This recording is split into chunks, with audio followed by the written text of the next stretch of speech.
বৈষম্য বিরোধী ছাত্র সমাজ, নবাব আব্দুল লতিফ হল, রাজশাহী বিশ্ববিদ্যালয়। আমাদের কার্যক্রম ছিল যে আমরা প্রথমে এসে হলের যে সংস্কার যে কাজগুলো আছে আমরা সেগুলো করব। সো আমরা আমাদের যে প্রশাসন যে কর্মচারী যারা আছে এবং ডাইনিংয়ের যে কর্মচারী আছে আমরা তাদেরকে নিয়ে অলরেডি হলের ভিতরের যে কাজগুলো সেগুলো আমরা সম্পূর্ণ করেছি। তো আমরা হচ্ছে হলের এবং যে বিভিন্ন যে পোস্টার ব্যানার যেগুলো ছিল ওগুলো মুছতে গিয়ে আমরা দেখতে পাচ্ছিলাম যে হলের মধ্যে অনেকগুলো অবৈধ অস্ত্রশস্ত্র আমরা সব দেখতে পাচ্ছিলাম আর কি। তো যার কারণে হচ্ছে আমরা কয়েকটা রুম সার্চ করলাম। আমরা সার্চ করার পর দেখতেছি যে অনেকগুলো মদের বোতল, বিভিন্ন অস্ত্রশস্ত্র, পাথর টাথর, এগুলো অনেক কিছু আমরা পাচ্ছি।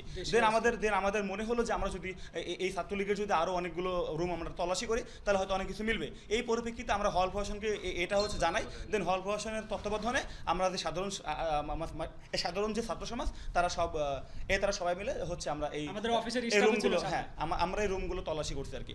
দেন হচ্ছে আমরা এগুলো পেয়েছি।